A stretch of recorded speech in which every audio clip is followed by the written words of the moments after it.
Welcome to Gestalt IT. Hi, I'm Brandon Heller, CTO and one of the co-founders of Forward Networks. And I'm Tom Hollingsworth. I'm the Network and Security Analyst here at Gestalt IT, part of the Futurum Group. Brandon, it's a pleasure to have you here. Cisco Live was a big show for you guys. I got to go down and play some pinball, got to see all the cool stories that you guys are telling. Forward Networks is doing some amazing things out there.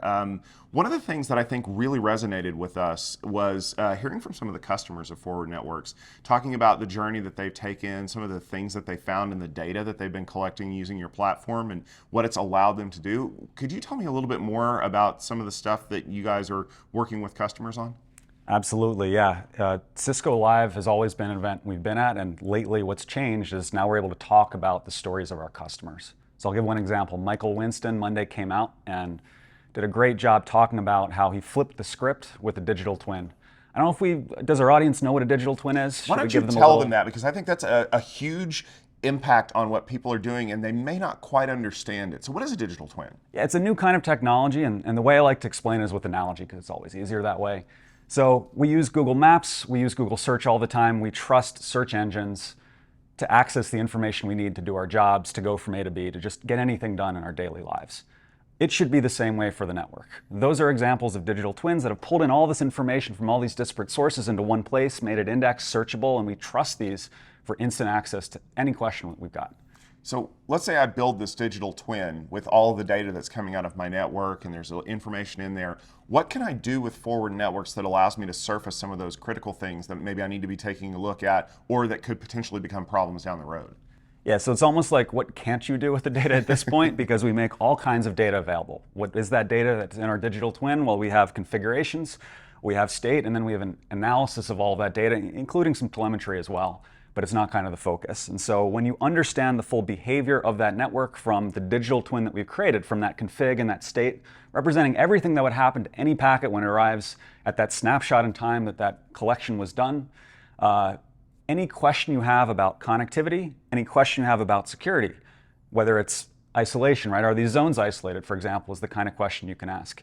But it's all those operational day-to-day, why isn't this application working in the way that I expect kinds of things that provide that value for the ops level. But in the last few years where the change has been, and this is where it's really fun at Cisco Live talking to people, increasingly it's the higher level value. It's how do we get out of the weeds and get ahead of outages?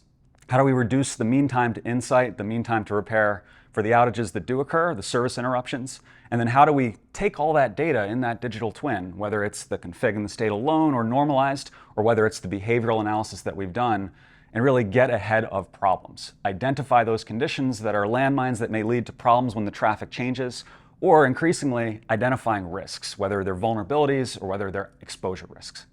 So one of the things that I remember from back when I was doing this was the fact that there were parts of the network that I had good visibility into because maybe they were all made by the same company and there were some tools that I could use, but there were these other dark parts of the internet. You know, the ones where the hyenas live, like in The Lion King, and we don't go there and we don't touch that stuff. What is it about Forward Networks that allows me to kind of see into those areas and create kind of this neutral digital twin to get even more information?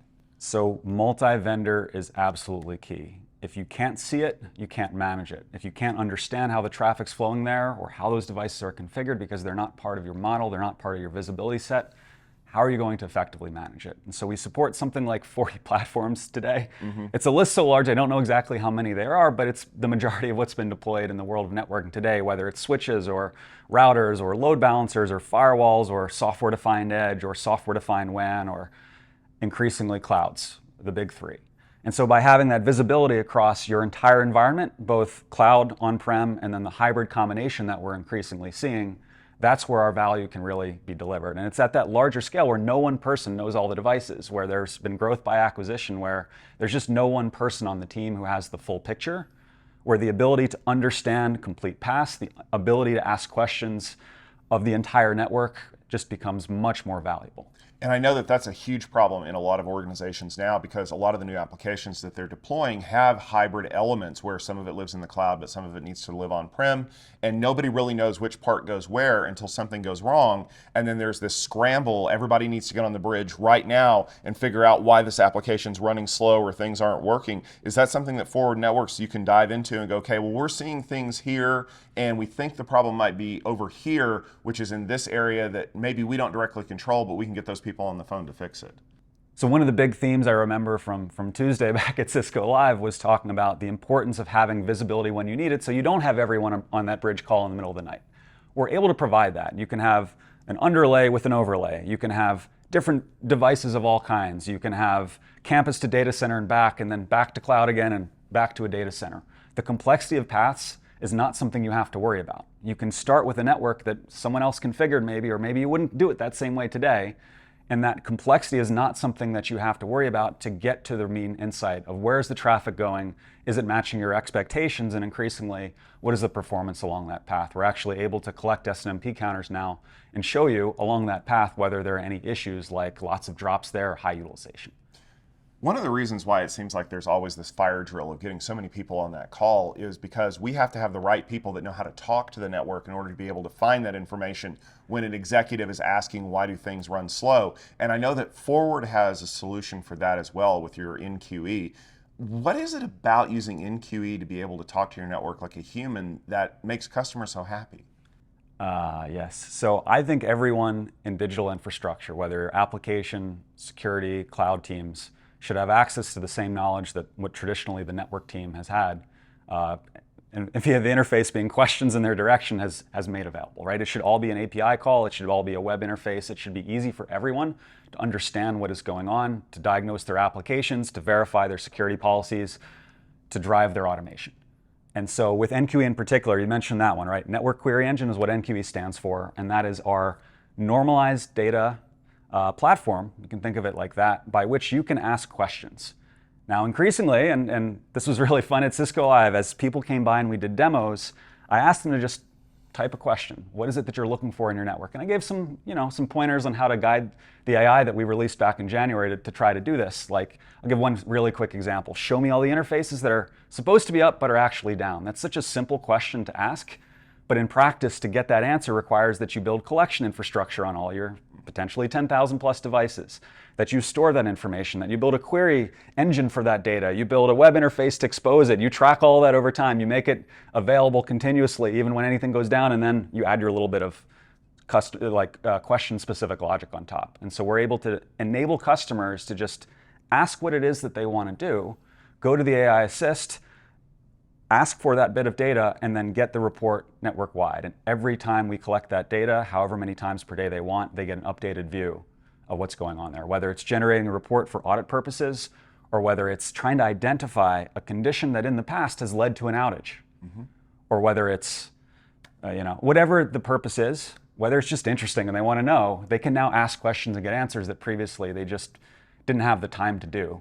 That time savings is so critical, and when people see how much time they can save, that's where they get really excited. And one of the things that I'm super excited about is the fact that that time savings that you get is not only the time savings of an executive or a stakeholder who's asking the question, but it's the time savings of the engineer that would have to go figure out how to get that information in a timely manner to report back to the executive.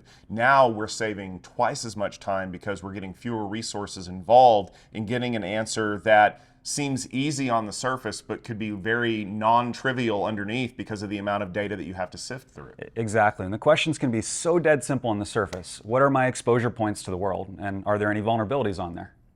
How many days would it take to answer that question?